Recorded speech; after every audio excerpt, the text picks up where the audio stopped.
Do not destroy yourself when sad. Alam niyo mga nalulungkot, yan yung mga naglalaslas ng pulso, humihiwa ng mga ugat nila sa leeg, mga nagbibigti, tumatalon sa building, kasi malungkot. So pag malungkot kayo mga kapatid, iwasan niyong mapag-isa.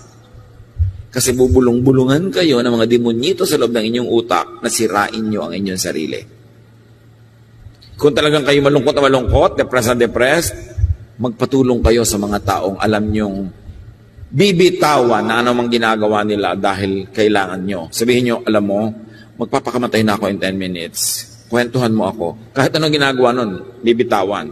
Pero pag sinabi lang, kwentuhan tayo, o sinabi mo lang, musta you, hindi nila alam, suicidal ka na pala, hindi nila papansinin. Tapos nung patay ka na, sabihin ko, kung alam ko lang, sana kinausap ko. Ganun ang pagsisisi ng lahat ng kaibigan at kamag-anak ng nagpapakamatay. Kung alam ko lang.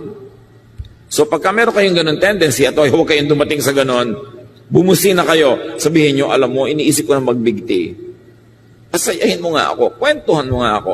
Huwag kayong makikinig sa mga impaktong malungkot na nga kayo, binubulungan pa kayong laging mapag-isa, humiwalay sa mga tao, magkulong. Alam nyo ang tunay na dangerously at the brink of committing suicide, hindi niya yun sinasabi.